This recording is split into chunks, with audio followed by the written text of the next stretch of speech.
All right, today we're doing the notes for 18.2b, which is the same as yesterday, except they're given to us in radians. Go on ahead and change the directions for example number 1 and switch it to say radian measures. Basically, for the first part of the notes for today, we're doing the same thing that we did yesterday. The only thing about it that's different is that instead of being given to us in degree measure, the angles are going to be given to us in radian measure, and we're going to be finding the reference angle using radians. So, a couple different ways you can approach this. You could start by switching this into degrees, and you could do all of your work in degrees. However, what I recommend is that you start to think about the 7 over 6 as being a fraction. 7 over 6 is a little bit bigger than 1. It's 1/6 bigger than 1. So you would start your initial side of your angle right here. And so pi would get you here. That's halfway around the circle. 7/6 is a little bit bigger than the number 1. And so it's going to get you 1/6, 2/6, 3/6, 4/6, 5/6, 6/6. That's hard to say. And then 7/6 would get you a little bit extra of the way around. In fact, 7/6 would get you 1/6 extra of the way around. Remember when you make your reference angle, you're going to take the terminal side of the angle. So this part right here. You can draw the arrow here if you want to, or it's actually not required. And you're going to drop it back down to the, or in this case, up to the x-axis. That creates your little right triangle. And then this theta, this angle right here, that's your reference angle. If you were converting all of this into degrees and doing it in degrees, you would want to then switch your degrees back into radians here. But since we're thinking in radians, for this one, theta, our reference angle, is going to be pi over 6, because this angle is pi over 6 more than the pi that it would have taken you to get here, or the sixth pi it would take you to get here. So it goes 1/6 of the way extra. Thinking about it in terms of degrees is optional. I've also had students sometimes tell me that this helps them. So if you're breaking it into sixths, these are like dashed invisible lines. But so this would be 1/6, 2/6, 3/6, the same as a half. 4/6, 5/6, 6/6, and so this would be 7/6. So it would be 1 extra sixth of the way around. If that method works for you, then I would encourage you to repeat it on future problems. So let's try it on this one. 5/3 is bigger than 1. Its 1 would be 3/3. So if I was going to break this up into thirds, that would be 1/3. That would be 2/3. And then 3/3 would get you to 1. 4/3 would be down here. And so 5/3, the one that I'm actually drawing, would end up being over here in quadrant 4. And so 5/3 would be 1/3 less than 6/3, and 6/3 would get you all the way around the circle. When you draw in your reference angle, this is going to be your 90-degree angle right here. So it makes your little right triangle. That's your reference angle. And so for this one, for theta, for your reference angle, just erase a little bit of this right here. The reference angle would get you back the rest of the way to 2 pi. And so for this one, your theta, your reference angle, is going to be pi over 3, because that's how much it's going to need to get you back to be 2 pi. So you're measuring the distance for how much further or how much more than it went to get either back to the line that you started with or to get past the line that it would have finished at. So you're thinking about these as being fractions out of the number 1. 9/4, if I do 9 divided by 4, it's a little bit more than 2. So this would be 1/4, this would be 2/4, this would be 3/4, this would be 4/4, 5/4, 6/4, 7/4, 8/4, and so 9/4 ends up finishing at the same place that 1/4 would have finished. And so my theta for this one, if it goes 1, 2, 3, 4, 5, 6, 7, 8, and then 1 more, for this one, theta, or my reference angle, would be pi over 4 radians. 5/6 is a little bit less than 1. So this is 1/6, 2/6, 3/6, 4/6, 5/6, and then 6/6 would get you all the way around to 1 pi. But so for this one, my angle, let me just move that out of the way for a second so I can draw it there. So that's going to be my terminal side of my angle. And again, my reference angle gets made when I drop the terminal side of my angle down to the x-axis or up to the x-axis. So for this one, if it went 5/6 of the way around, it would have to go 1/6 of the way around more to get to where it's going. So my reference angle for that one would be pi over 6 radians. The last two in this section ask you to practice the same thing. The only thing about them that's different is that they have a negative out front, so they're going in the opposite direction. 2/3 is smaller than 1. 1/3 would put you about here. 2/3 would put you about there. And then 3/3 would get you over here to the number 1. In quadrant 3, when I make my reference angle, I bring it up to the x-axis. So if it went 2/3 of the way around negative, it would need to go 1 more third pi to get back to that x-axis right here. So my reference angle on this one would be pi over 3. And then on this one, 5/4 is a little bit more than the number 1. 1/4, 2/4, 3/4, 4/4, and so 5/4 is going to be over here. And in quadrant 2, where this one is located, I drop my 90 degrees down to the x-axis here. I label theta as my reference angle. It's always between the terminal side of the angle and wherever the x-axis is located.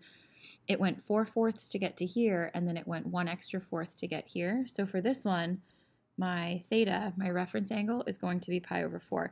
And it is helpful to note that reference angles are always positive. Now that we've practiced drawing and identifying the reference angle for angles that are given to us in radian measure, the next thing that we're going to do is we're going to practice finding the sine, cosine, and tangent of these same radian measures without using a calculator. And so you do really want to practice doing this without using a calculator. A calculator will not give you the exact answer that you're supposed to get. And so it's important that you follow the directions for this part so that you can see what you're supposed to do.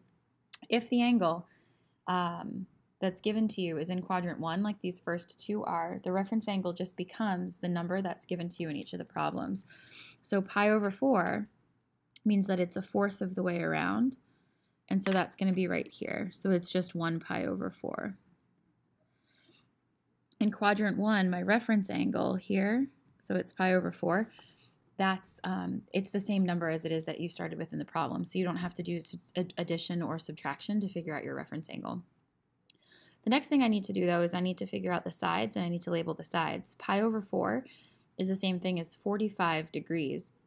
And you could do the conversion to put this into degree measure if you wanted to. So remember to do that. You would take this value right here. And if you wanted to do the conversion, you would do pi over 4, and you'd multiply it by 180 over pi. And remember from the other day, when you convert it, the pi's cross out, and then 180 divided by 4 would give you 45 degrees. I think that it's helpful to stop thinking always in degree measure, and it can be helpful to start just to remember some of these and the basic conversions between what they are.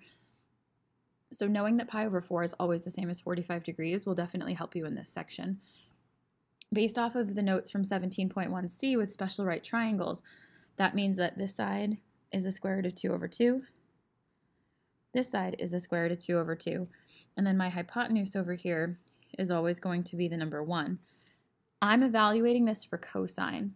In SOHCAHTOA, cosine is adjacent over hypotenuse. That's how I find the cosine ratio.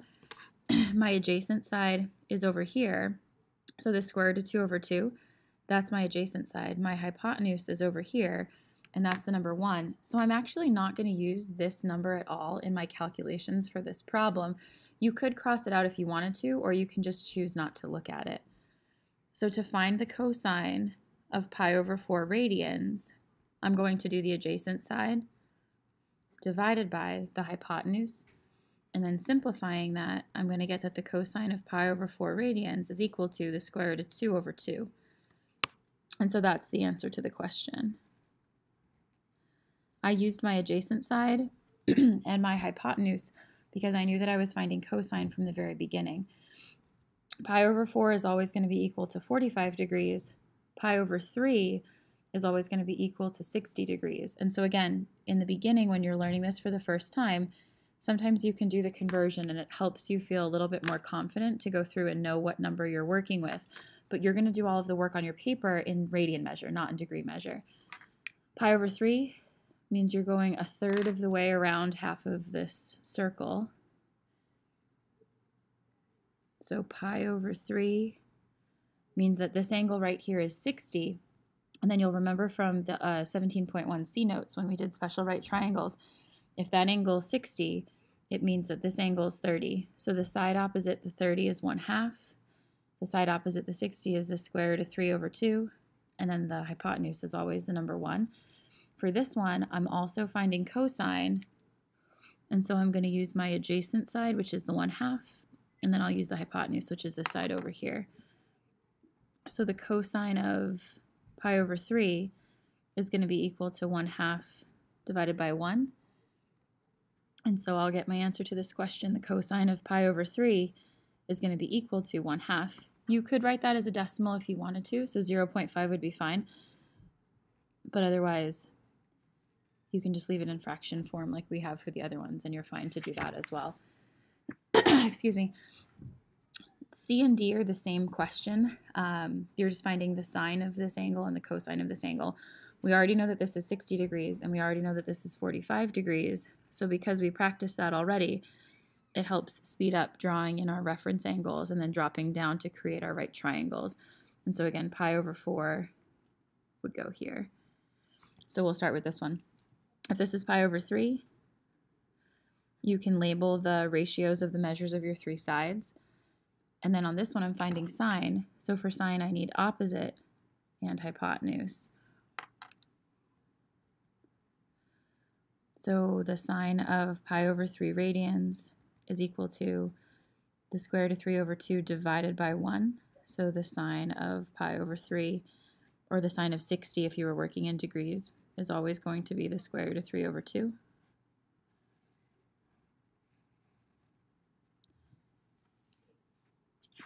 And then lastly, for the final example, you're using pi over 4 again. So remember, you have to switch when you label these measures. They're in a different ratio than the regular ones are. For this one, I'm finding tangent. So for tangent, I need opposite and I need adjacent. So I'm only going to use these two numbers. Again, I can ignore the 1 on this one if I wanted to. The tangent of pi over 4 radians is equal to opposite over adjacent. And then you may recall that anything divided by itself always gives you 1. And so the tangent of pi over 4 radians, which is the same thing as the tangent of 45 degrees, is just 1. So everything we've done so far today is sort of a mirror image of the stuff that we did yesterday. The only thing that's different is what we're being asked to find the sine, cosine, and tangent of. So this number right here is being given to us in radians as opposed to being given to us in degrees. On the back of your notes, the direction continues. So this is the same directions as it was on the front. The thing that's different, though, is that 3 pi over 4 radians isn't going to be here in quadrant 1 because 3/4 is bigger than 1/2. And remember, this right here is pi over 2. So 3 pi over 4 radians would be 1 pi over 4, 2 pi over 4, 3 pi over 4, and then 4 pi over 4 would get you back here. But so 3 pi over 4 radians is going to cut quadrant 2 in half. And so on my reference angle for this one, it's not going to be 3 pi over 4. My reference angle for this one is going to be the extra pi over 4 that I would need to get this back down to the x-axis. If you converted this into degrees, which we're not going to continue doing, this in degrees would be 135 degrees, and then you would need an extra 45 degrees to get you here to 180 degrees. But again, we're working in radians, so we're going to start switching over and using just the fractional representation to help us understand these questions. Pi over 4 is the same as 45 degrees. So this is the square root of 2 over 2 on that side. This side is negative the square root of 2 over 2. And the reason why this one's positive and this one's negative is because this one came to the left, but then this one went up. So left is negative, but then up is positive. And then my hypotenuse is still the number 1. I'm finding cosine on this one. And so for cosine, I'm going to need adjacent and I'm going to need hypotenuse. And so those are the two values that I'll use when I set up my cosine ratio. When I write this here, though, I'm not going to write pi over 4. I'm just using pi over 4 as my reference angle. So the cosine of 3 pi over 4 is going to be equal to adjacent over hypotenuse. And then when I simplify that, the cosine of 3 pi over 4 is going to be equal to negative the square root of 2 over 2. And you'll leave your answer just like that. You don't want to convert it into a decimal. The whole point of this method is that it's giving you exactly the correct cosine ratio for that degree measure for that angle. 2 pi over 3 means 2/3 of the way around the circle. So that would be 1/3, or 2/3 of the way around half of the circle. So that would be 1/3. This would be 2/3. And so I'm again working over here in quadrant 2. If this is 2/3, my reference angle would be 1/3 because I would need one more third to get back to that 180 degree or that pi radians marking right there. Pi over 3 is the same as 60 degrees. So that's going to be the square root of 3 over 2. This is going to be -1/2 because it's opposite from the 30-degree angle. And then my hypotenuse is always 1. And for this one, I'm doing tangent. And so for tangent, I'm going to need opposite, and I'm going to need adjacent. So this one is going to have a little bit of extra work because they're both fractions. So we'll make sure that we show out the steps for this one. The tangent of 2 pi over 3 radians is equal to opposite divided by adjacent. And so you need to do the square root of 3 over 2 divided by -1/2. So when you're dividing fractions, remember this is sort of like an in-between step right here. The first one stays the same, divide changes to multiply, and then the second one flips upside down. It's still negative though. And then you can cross cancel with fractions. So 2 goes into 2 once and 2 goes into 2 once. So the tangent of 2 pi over 3 radians is going to be equal to negative the square root of 3. Sine, cosine, and tangent are going to be negative just like they were yesterday, depending on which quadrant the reference angle, or which quadrant the angle terminates in. So in quadrant 2, cosine was negative, and then in quadrant 2, tangent is also negative. If I was doing a sine one here, though, sine would be positive because the opposite side divided by the hypotenuse would be positive on both of those. And so depending on the quadrant that the angle finishes in, that'll affect your answer to the question. All right, 11 pi over 3. So we're going to do some division. 11 divided by 3 gives you 3 point something. So when you're going around the circle, let's see, 1, 2, 3 pi would get you here. 4, 5, 6 pi would get you back here. 7, 8, 9 pi would get you here. 10, and then 11. So you're not counting this one right here. So you're just counting the gray spaces, and then you're counting these ones, but you're not counting these ones. So 11 pi over 3 is pi over 3 shorter than 12 pi over 3. And 12 pi over 3 would give you 4, which would get you back to this side right here. So it's 1/3 short of getting you back to 4, which would be 2 pi. Pi over 3 is the same as 60, so when you set up your numbers here, this is negative the square root of 3 over 2. This is positive 1/2 because it would be opposite from the 30-degree angle, and then your hypotenuse is always 1. And then for this one, we're finding sine. So here's opposite, here's hypotenuse. You don't need to use the 1/2 in this one because you're not using the adjacent side at all to set it up. The sine of positive 11 pi over 3 is going to be equal to negative the square root of 3 over 2 divided by 1. And so the sine of 11 pi over 3 is going to be equal to just negative the square root of 3 over 2. And the way I wrote that isn't really the way that you would see it written. The negative sign that you write out front right here normally gets dropped so that it's halfway, it's equal with the fraction bar. But both ways that you write it would be correct for that one. For h, you're doing 17/6. So you're dividing the top number by the bottom number. 6 goes into 17 twice, and then there's some left over. So if you wanted to count here, 1, 2, 3, you do count the black line on that one. 4, 5, 6, 7, 8, 9, 10, 11, 12. So 12/6 would get you back all the way around, which makes sense because 12 divided by 6 gives you 2, but you need to do 17 of them. So 12 gets you back here, 13, 14, 15, 16, 17. So 17/6 is going to finish over here in quadrant 2, and it's pi over 6 short from being 18 pi over 6 radians, which would get you back over here to this side. Pi over 6 is 30, which means this side's 1/2. This side is negative the square root of 3 over 2, and then your hypotenuse is always 1. And we're doing cosine for this one. So for cosine, I need the adjacent side to the reference angle, which is here, and I need the hypotenuse. So the cosine of 17 pi over 6 radians is going to give you negative the square root of 3 over 2 divided by 1. you're going to start to see some numbers sort of popping up in patterns. And so you're always going to have square root of 3 over 2. Oops, it's negative. You're going to see a lot of square root of 3 over 2s. You're going to see a lot of 1/2. You'll see some square root of 2s over 2s, and then you'll see variations of those numbers. So that gives you the answer for that question there. So it's negative the square root of 3 over 2. Same as this one, but they don't have a necessary connection to each other. All right, the last two that are on this page, for I and for J, are doing the same thing, but they have negatives on them, which just means the angle is moving in the opposite direction. This one says 4/3.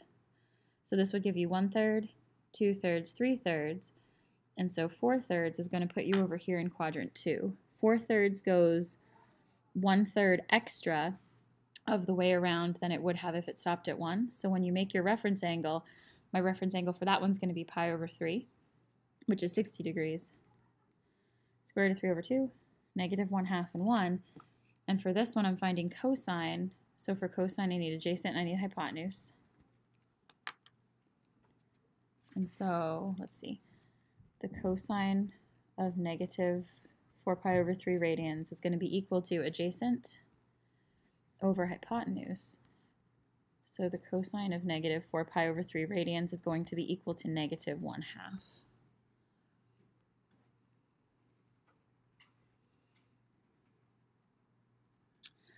This being negative doesn't change the reference angle because your reference angles are always going to be positive.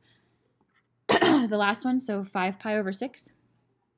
1, 2, 3, 4, 5. So there's my terminal side of my angles right here. 5 pi over 6 is 1 pi over 6 short of getting all the way around to halfway around the circle, which would be pi or 1 pi. This is 30. So this is negative 1/2. This is negative the square root of 3 over 2. And then my hypotenuse is always positive 1. When I label these ones, let's see, I'm doing sine. So I need opposite and hypotenuse for sine. The sine of negative 5 pi over 6 radians is going to be equal to negative 1/2 divided by 1. So the sine of negative 5 pi over 6 radians is going to be equal to negative 1/2. And so that would be the final value for that final example on the notes for this example here. The final example on today's notes says to use a calculator. And the reason why you have to use a calculator on these is because they're not working with the 3 special angles that we know that we can find sine, cosine, and tangent of without using a calculator. So 3 pi over 10 isn't a 45-degree angle, it's not a 60-degree angle, it's not a 30-degree angle, so we can't use the other way of solving these to figure these out. If you look at all of these problems, though, 3 pi over 10, pi means it's in radians. 3.1 pi means it's in radians. 11.2 is a weird way of writing this, but it is still in radians because it doesn't have a degree symbol. It told it to us that it was given in radians, and so we know it's not in degree mode. And then this one has a pi, so we know it's in radians. Your calculators, depending on when the last time was that they were reset, they might be in degree mode, but they might be in radian mode. So you want to make sure that you start by either resetting your calculator, so second plus 7, 1, 2, or you can always go to the mode to check. So this calculator is already in radian mode, but if you press mode, remember the 4th option down right here, you can have it in either radian or degree mode. If you're typing in degrees, you want it in degrees, but we're typing in radians, so we want it in radians. This calculator was already in radian mode, but it is good to check and see. For the first one, so I'm going to type in the sine of 3 pi over 10. I'm going to hit enter. I know I'm working in radian mode, which means it's good because that gives me the answer to my question. It says, if necessary, round your answer to the nearest thousandths. So radians means I'm working in radian mode. Thousandths means I'm rounding it to 3 decimal places.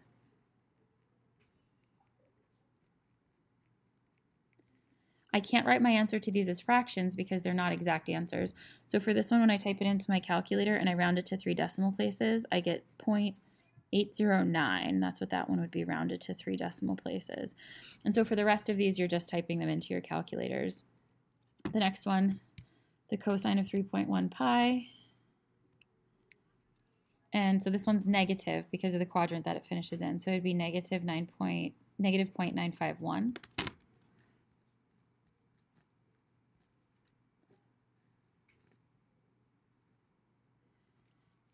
The next one doesn't have a pi in it, but it's still the same thing. So for that one, I'm doing the tangent of 11.2. So it's negative 4.823.